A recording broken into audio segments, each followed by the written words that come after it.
আসসালামু আলাইকুম everyone, welcome back to my food park channel. আজকে আমি আপনাদের সাথে শেয়ার করব কাঁঠালের বিচি। অ্যাকচুয়ালি কাঁঠালটা আমরা সবাই খাই, কাঁঠালের থেকেও কিন্তু কাঁঠালের বিচিটা খুব প্রিয় সবার, কারণ এই কাঁঠালের বিচি দিয়ে অনেক কিছুই তৈরি করা যায়।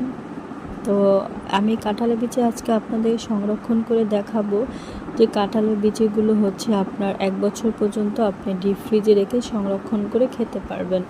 তো এখানে ফার্স্টেই হচ্ছে আমি কাঁঠালের বিচিগুলো সুন্দর করে বেছে ধুয়ে পরিষ্কার করে নিয়েছি এবং একটি চুলাতে পর্যাপ্ত পরিমাণে পানি দিয়ে দিয়েছি। পানিটা যখন একদম ফুটে উঠবে তখন আমি আমার কাঁঠালের বিচিগুলো আমি এর মধ্যে ঢেলে দিব। ঢেলে দিয়ে আমি কিছুক্ষণ ওয়েট করব। এখানে হচ্ছে আমি ওয়েট করব 3 মিনিটের মতো। 3 মিনিট ওয়েট করে দেন হচ্ছে আমি এর মাঝে একবার আমি নেড়ে দিব, যাতে লেগে না যায়, অনেক সময় আঠালো ভাব হয়ে থাকে। তো নেড়ে দিয়ে আমি এরপর ছাঁকনি দিয়ে পানিটা আমি সুন্দর করে ছেঁকে দিব। আমি কাঁঠালের বিচিগুলো ঠান্ডা হয়ে যাওয়ার জন্য অপেক্ষা করব। ঠান্ডা হয়ে গেলে আমি একটা বক্সের মধ্যে নিব, অথবা পলিথিনও নিলেও হয়, নিয়ে আমি ডিপ ফ্রিজে রেখে ফ্রোজেন করে রেখে আমি 1 বছর বা 6 মাস রেখে খেতে পারবো। Thank you.